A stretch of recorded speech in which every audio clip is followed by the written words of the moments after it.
Hey there, I got cut off from finishing up the last video that I did when I talked about obviously experiencing a heavenly realm within your heart, right? Um, the two things I just wanted to finish up with and just put it out there, um, and that has to do with I'm processing so much information. It's ridiculous. It's moving so fast that it's like, man, I'm moving into the conscious creative mind and I'm losing all my memory. And to be honest with you, that's really where I want to be. That's what's normal for me, right? So it's sort of like you start out, hey, you're in a puzzle. You're experiencing a puzzle. Okay, so put all the information together, right? Your optics, your eyes are holographic receptors. Your eyeballs are actually data processors. Okay, holographic data processors. Okay, and so when you're running a powerful light wheel, a Merkaba, okay, that's called mapping the terrain, both on the visible light spectrum and the energy that you're translating through a receiver, a stereo sound receiver. Okay, so those that are deeply empathic would clearly have psychic abilities, the mind ability, the ability to read multidimensional energies because they can translate the communication signal as to what? What is it communicating? Information through the electrons. So electrons are information givers, data, bits and bytes of data. Okay. So you translate the data that you're experiencing in a field. So that allows us to do what? Measure the field, measure the waves. Are they in harmony or are they distorted? Okay. So that's one of the reasons why love has always been the law on this planet, because when you know it as a healing center, then imagine that everybody that's coming in here to heal from the electrical wars, from those that harvest electrical energy, drain people's light so your battery goes dead, okay, then you would think that a planet ship like this one, when you come in here, you don't experience anything less than what love is throughout all the Indians and the clans that are here to heal you with that energy. And the girl on the planet is certainly providing the means to which that occurs. So you begin to realize, well, how to get all screwed up. And that's what's getting cleaned up. So as I didn't finish mentioning in my last video from a teacher's perspective, that imagine that when students come into your classroom because you have so much love in your heart, then you're teaching them through love and not fear. This isn't an obey your master authority program in which we're going to put information into your unconscious memory. You're going to run on that because we're telling you you got to run on that. Because in order for you to be able to work for us, which is a corporation, we got to train you. Because you work for us because you're a slave. That's how it works. They don't teach you from kindergarten and elementary school how to be an autonomous unit of consciousness in which you can go create your own universe. With the much love that you have in your heart to do it with. Okay? Now that's what I do. I do that with a circle of light. Okay? Sitting with children in a circle, holding hands and going into our heart. That connects all of our hearts to all that light in which all that information and all that ancient spiritual knowledge is held. So we can experience together, telepathically, without making a sound, what all that information represents. That's called a Circle of Light classroom. I met a guy over on the island of Oahu who works there. It's actually a living museum of Hawaiian cultural history. Okay, beautiful place if you ever get a chance to go there. It's right near a place called Waimea Falls, which is near Waimea Bay, which would be the north shore of the island of Oahu, which coincidentally, there's no coincidences, right? It's not far from a place called Laniakea on the island of Oahu. Mauna Kea is our local supercluster. Gee, you think there's a connection? You cannot make this up, can you? So when you are setting up a classroom because you love your students so much, and then a predator comes up and destroys and dismantles your classroom, okay?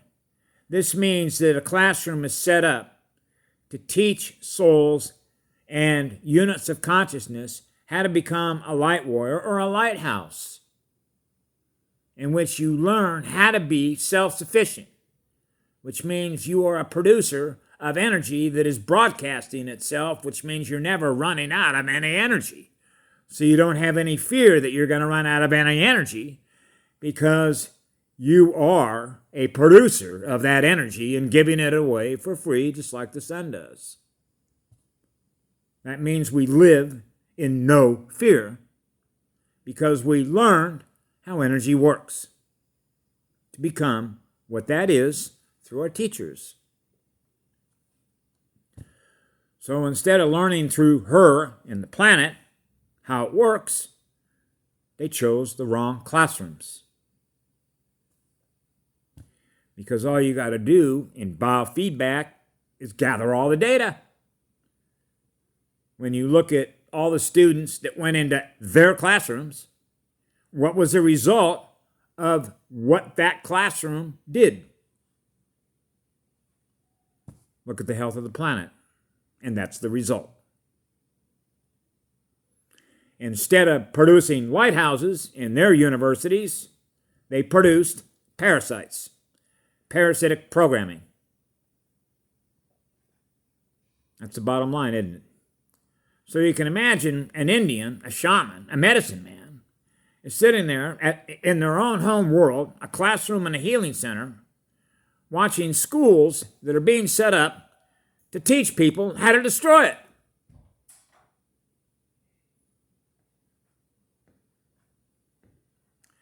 That's where all my inner rage came from when I was a child. Because for me, it's the same thing as raping a girl, pillaging and plundering her for what it is she gives love to, which begins with herself and then the rest of everything else that is. So I got a lot of dump. Now, I've dumped a lot of it already, because I spent the better part of 4 days actually believing that I could heal her from everything she experienced that happened in here that I experienced. It's sort of like that when you know what's possible with infinite light, with infinite unconditional love. You believe in your heart that you're powerful enough to heal a goddess. I don't know about you, but I've experienced that. That's an equation. How much light are you running? It's infinite.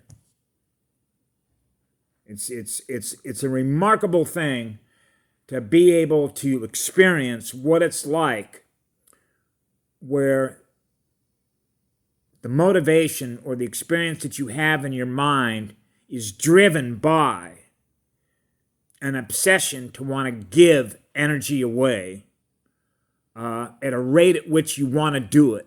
Because just giving energy away so that others can feel how good that energy feels. It's like when Patty would say love and service to others. Well, imagine that you have something that's like the worst drug addict that you can imagine, okay? That's inverted, which means it's the opposite, okay? Which means the more energy that I'm giving away, or that we are giving away, is what drives us. It's like, to use a word in the English language, an obsession to give light away. It means we're always looking for things to keep giving love to at a rate that you can't imagine, because that's feedback. You get that energy back. You're experiencing yourself doing that, and it drives you like crazy. And when you can experience something like that, you begin to realize the infinite possibilities of how grand our cosmos actually is. Okay? So I wanted to close this out by simply saying that one of the difficulties that a lot of people are going to have, which is why I realize when I look at a lot or observe a lot of comments on a lot of different truth-telling channels on YouTube, Parler, BitChute, and all the rest, has to deal with technology, advanced transportation systems, teleportation, and all the rest of it that they never had an education on. They simply were not aware of that. Okay? So what I do was when I plug that into a lot of the guys that are talking about what is the U.S. military doing, most people are accustomed to what you would probably call the weapon systems that they became aware of that were used on this planet to conduct warfare. What they don't realize, okay, is that there are ships right above our head, okay, with technology that is beyond their comprehension. Those are the good guys. So a lot of these guys from Monkey Works, including Michael Jaco's aware of them, I know that, Juan Savin, and even those in the truth-telling community, when we talk about the U.S. military, you cannot leave out our brothers and sisters in light that are above us, that are monitoring us, that have technologies and abilities, because it's over. So if people are trying to think that the outcome of all this, having been under the rule of dominators and controllers and predators, trying to think in terms of conventional military terms and technology that you're familiar with, you're going to have to scale that up to what I call Star Trek Next Generation, because it's here. Okay? And that's why it's I sort of laugh at it, or if you will, my vibration is skyrocketed. Give me a drum and I'm going to go out and dance with the streets. It's over. I realize a lot of people don't experience that, unfortunately. And that is simply a lack of light, which is a lack of knowledge, because everything that was done here, particularly through every system that we had an interface with, our consciousness, which is their medicine system, their education system, and all the rest of it. I mean, imagine what it feels like when you go to a doctor, like I have to get this elbow fixed because I got bone exposed. And I go to a doctor that's running on less energy than I am. Okay? It's just like the surgeon I went to the other day. I felt like he was an android. Okay? His energy was flat, which means put some knowledge into this guy's head. Okay? He's got a certain skill set. Okay? But I didn't feel any love that this guy had in his heart. There wasn't a whole lot of light in him. Do I want somebody like that putting me to sleep who's going to try and fix something like this?